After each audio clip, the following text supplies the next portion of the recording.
Dear friends, welcome to EPG Pathshala. I am Dr. Nitesh Goyal from DAV College, Chandigarh. I am going to present before you the 20th module titled Non-Probability Sampling under the paper Tourism and Hospitality Research. This module will cover the following topics. First, the introduction. Second, the scope and purpose. Third, the different types of sample designs. Fourth, the non-probability sampling. Fifth, the importance of non-probability sampling. Sixth, the types of non-probability sampling. And finally, the summary. Dear friends, after the completion of this module, you will be able to know the different types of sampling, understand what the non-probability sampling is. You will be able to have a deep insight into the various types of non-probability sampling, to understand the advantages and disadvantages of different types of non-probability sampling.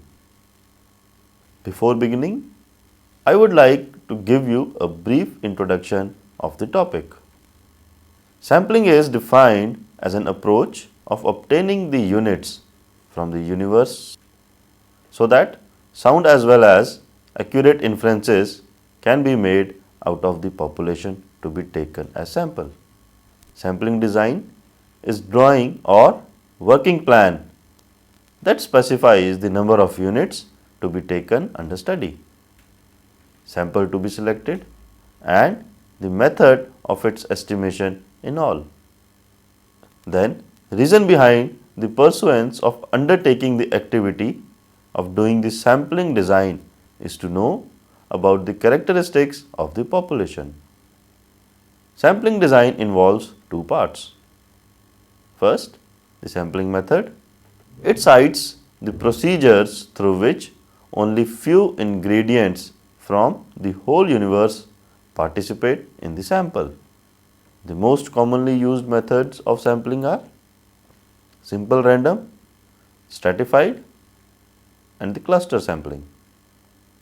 Second is the estimator.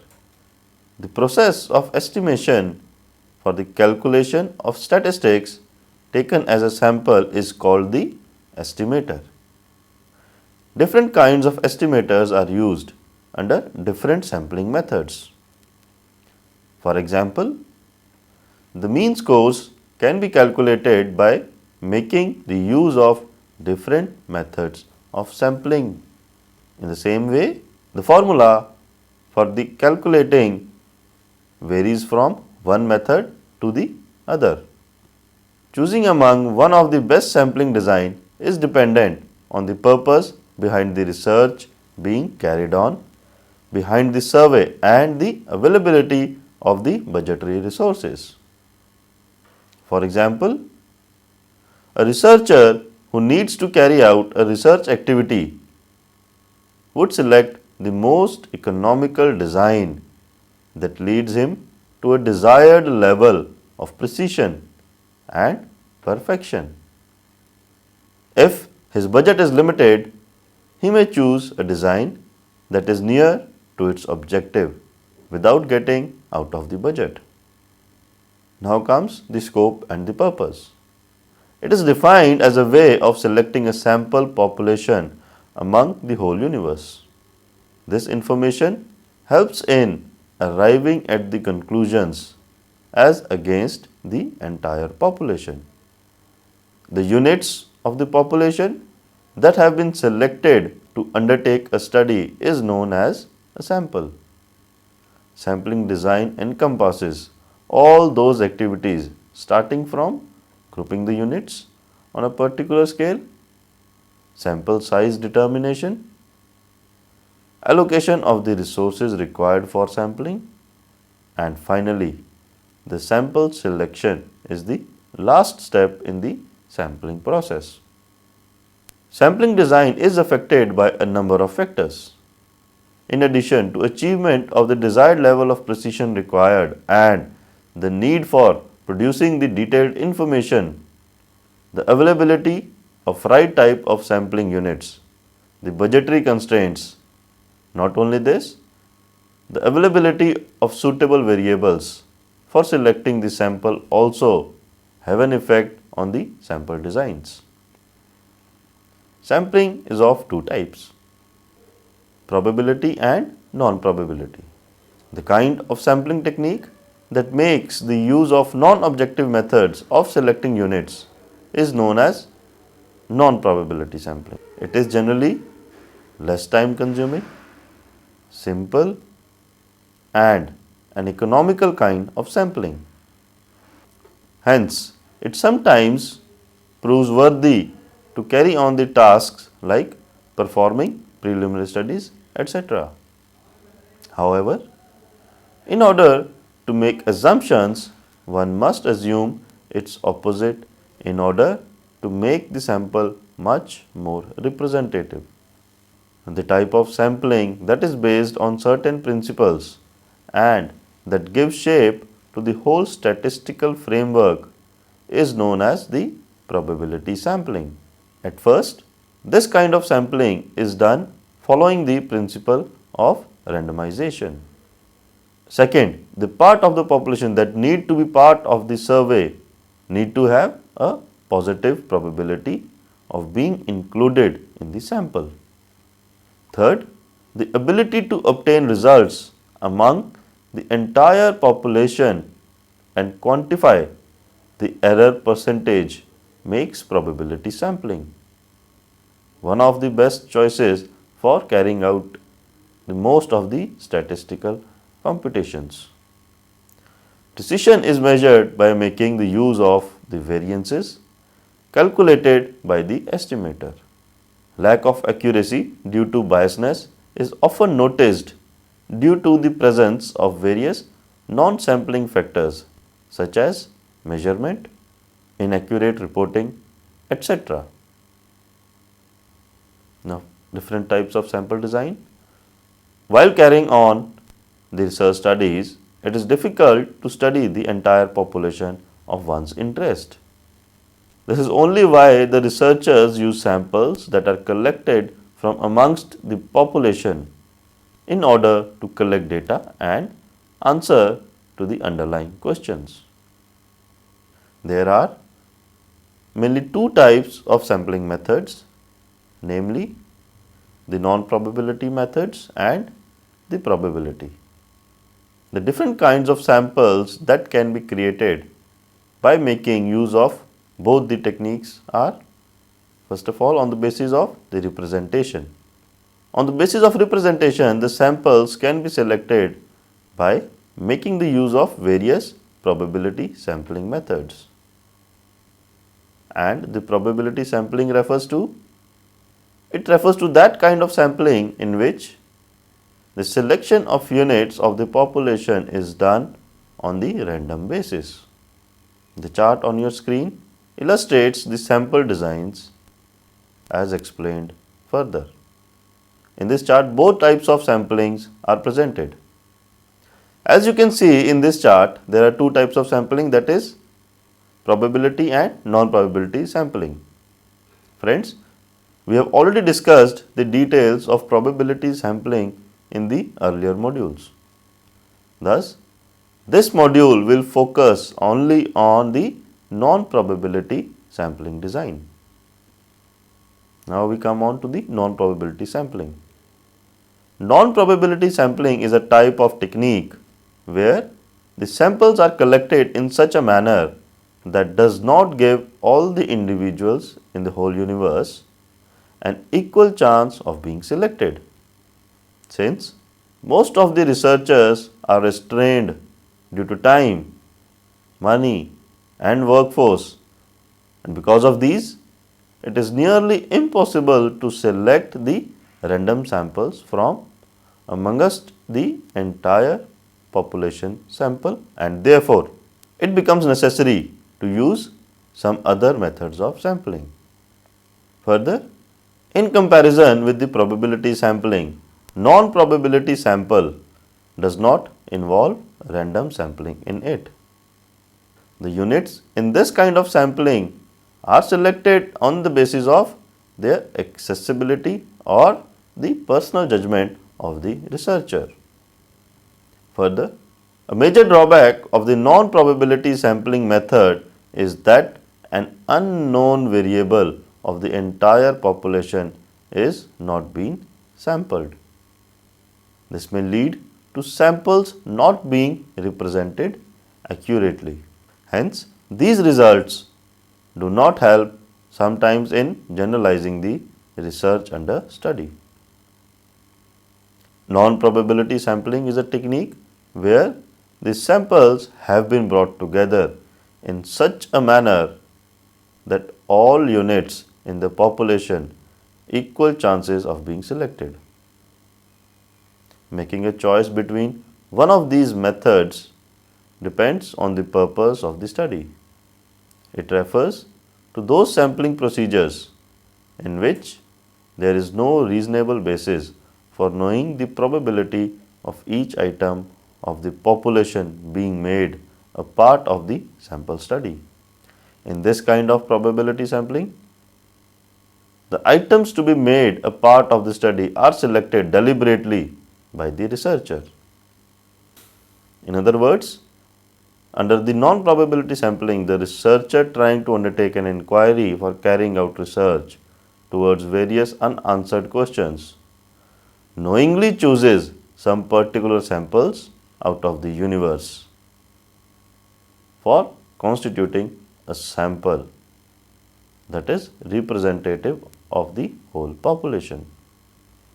In such a design, personal element such as biasness has a great chance of entering into the sample being chosen for carrying out the research activity and thereby affecting the validity and the reliability of the researcher's subject of the study. The researcher may sometimes select a sample that yields results favorable to his own judgment. The entire inquiry here leads to fallacious conclusions. Thus, there is always a danger of bias present in this kind of sampling technique. In this, sampling cannot be accurately estimated and the element of biasness is always present. Due to the fact this type of sampling has higher chances of error, that is the reason why it is rarely adopted while carrying out the inquiries on a larger scale.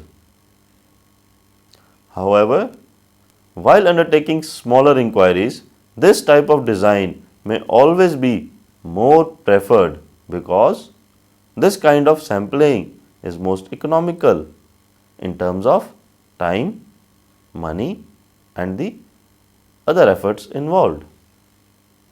Now, let's understand what is the importance of non-probability sampling. This type of sampling is used when professing about a particular characteristic between the entire populations. It is used when the researcher is required to carry out prior studies. It is brought into practice when random samples are not at all possible to be selected. This kind of sampling is mostly used when the researcher's aim is to obtain the results which could lead to generalizations relating to the study under research. It is mostly used when the researcher has financial as well as the budgetary constraints.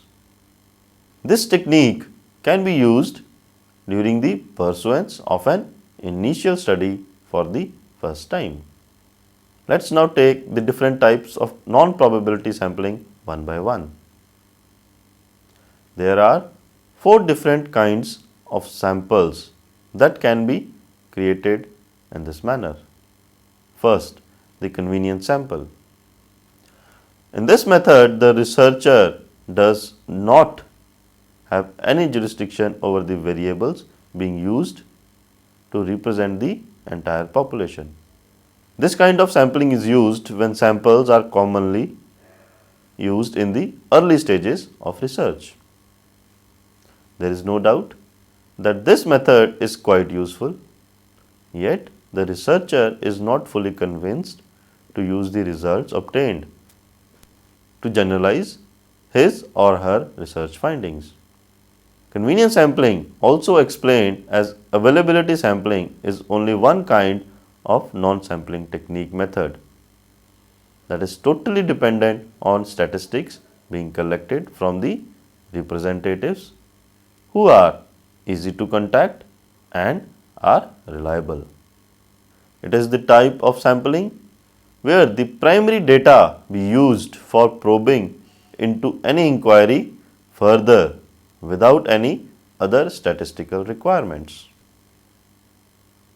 This sampling method involves reaching to the participants from anywhere and everywhere as is convenient. In this, no criteria is defined previously regarding the selection of the units which are to be made a part of the sample study. Therefore, all the subjects have full chances of being selected as a part of the sample.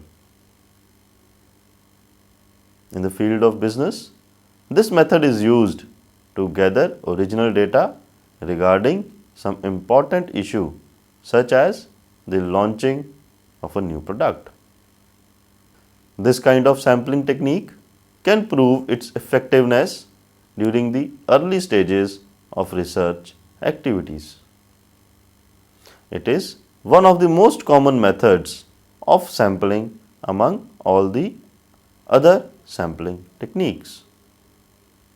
This kind of sampling technique is widely used as the samples which are required to be selected are easily accessible and can be chosen as per one's requirement. This technique is considered to be the most cost and time effective. Now, let's take on the advantages of convenience sampling. First, it's a simplified technique of sampling to carry on the research activity. Second, it is helpful in conducting pilot surveys and in building the hypothesis. Third, data collection is less time consuming in this method. Fourth, it is the cheapest method of sampling as compared to the other methods of sampling. After having the advantages, let's have some disadvantages of the convenience sampling. This method is highly affected by the presence of element of personal bias which is involved in the research activity carried on by the researcher. Secondly, sampling error is present in this type of sampling method, thereby making this method less reliable. The second type of non-probability sampling is the purposive or the judgmental sampling. It is one of those types of sampling whose selection amongst the whole universe is dependent on the knowledge about the population under consideration and the purpose behind the research study under consideration. It is one of those kinds in which the researcher is totally dependent on his own dilemma when making a choice among the participating units of the survey or the research activity in question. Ordinarily known as purposive sampling, the subjects which have been chosen to be a part of the sample study are selected keeping in mind the purpose behind the research activity to be carried on. In this method, the researcher decides as to what would be more apt according to him to carry on his research activity efficiently and effectively, leading to sound results. It is one of the kinds of sampling methods used which is put to use when elements to be selected for research purposes are decided as per the research criteria as decided by the researcher. Purposive sampling is considered the most effective method of sampling where only limited number of people are present to help in the collection of relevant data required by the researcher to carry on his research activities due to the various complexities involved in the collection of primary data. In certain situations, personal judgment may prove to be highly useful in providing answers to the research questions. Now we come to the advantages of the purposive sampling. Purposive sampling method is the most cost efficient method of sampling.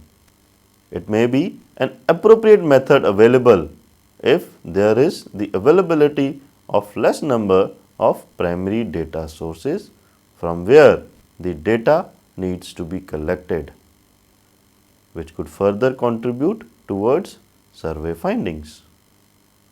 This method proves to be effective in finding out various situations to discover the meaning of certain unknown variables. Now we take on some of the disadvantages of the purposive sampling or say the judgmental sampling. This method has high chances of errors commitment by researcher while judging. This method is highly biased and less reliable. This method is incapable of providing generalized results of the research being carried on. This method is not very popular in business studies. Majority of the experienced people stress on choosing some other sampling methods to carry on the research activities, ensuring higher levels of reliability and low biasness. The next category of non-probability sampling is the snowball sampling. This technique of sampling is mostly used by researchers to identify the probable units required for carrying out the research process where the required samples are hard to be found. After doing the careful analysis of the subject under study, the researcher asks for some help from the subject expert to identify people with similar characteristics or the traits so as to carry on with the research work under process. There can be different types of snowball sampling. First, the linear snowball sampling. The initiation of the sample starts with only one subject, and each of the subjects then provides the researcher with further one referral. This pattern is continued until the group which was required to conduct the research activity is fully formed. The second type of snowball sampling is exponential or non-discriminative snowball sampling. The starting point of an entry that is made a part of the sample group provides with numerous referrals. New referral is scrutinized until sufficient amount of data is collected. Then is exponential discriminative snowball sampling. Subjects who are capable of providing multiple referrals are first made a part of the sample study. Only a single new subject is introduced among them. The choice of new subject being introduced depends upon the purpose underlying the study. Let's understand it with the help of an example of series of steps. It involves following steps. First, establishing contacts with some initial cases in the sampling frame is considered as one of the most difficult stage under the snowball sampling. In the second step or the second stage, then these initial cases are requested to identify some more cases. Thirdly, this process carries on till the sample is completed. One stops when only the pre-decided sample size has been collected and no further cases are left. Hence, when carrying on with further samples would add to the difficulty level, making the sample size large. Now, advantages of snowball sampling. First, much of the hidden population can participate in the study. Secondly, the primary data can be collected in the most cost-effective manner. Thirdly, studies based on this technique are less time-consuming. Fourth, less planning is involved while collecting the primary data in this method. The disadvantages of snowball sampling. First, by collecting much more data from the peer group network can lead to inaccuracy and biasness of the data. Respondents may hesitate to give the names of their peer group to be included in the sample study. Third, due to lack of random sampling, it may be impossible to draw statistical inferences and locate sampling errors. Therefore, snowball sampling is an appropriate way of carrying out the research process when individuals required to be a part of the sample study are difficult to be found out. The next type of non-probability sampling is the quota sampling. It is a kind of technique used while collecting the samples where the sample that has been collected has the same magnitude of the individuals as the representation of the entire population is concerned with respect to the traits required to be possessed by the sample.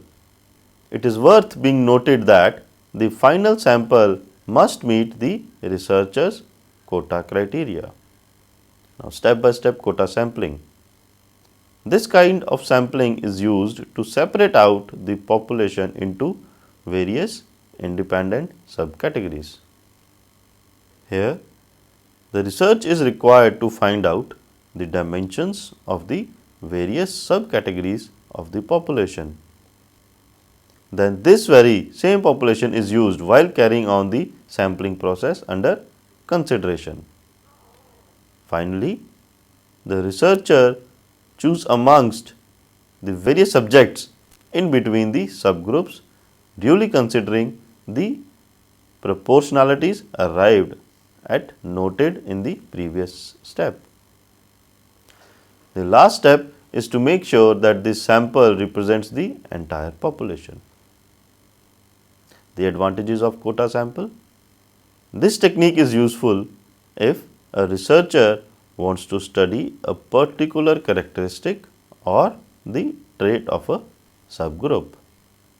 It allows the researcher to establish the relationships between various subcategories. Now, the disadvantages of quota sample.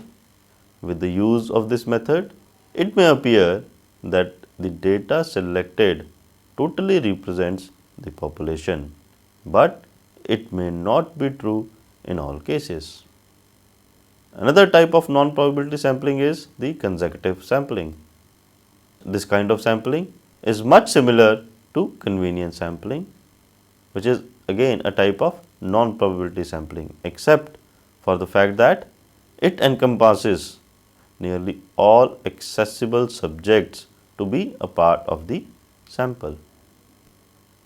This sampling technique is considered best among all the other non-probability sample, since it includes all the units that make the sample one of the best representative of the entire population. So friends, after having a detailed deliberation on the topic of non-probability sampling, let us now summarize the whole thing.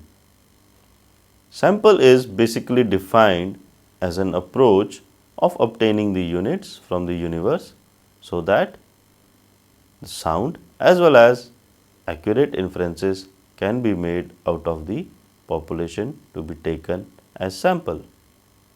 Sampling design is a drawing or a working plan that specifies the number of units to be taken under study, the size of the sample to be selected, and the method of its estimation in all. There are broadly two types of sampling. One is probability and other is the non-probability sampling. Probability sampling is more objective and non-probability sampling is more of subjective nature. The present module has discussed the non-probability sampling in detail. There are further different types of non-probability sampling like convenience sampling, judgmental or purposive sampling, snowball sampling, quota sampling and consecutive sampling. All of the techniques have their own advantages and disadvantages, and based on these only you can choose the best possible technique for the study at hand. Thank you.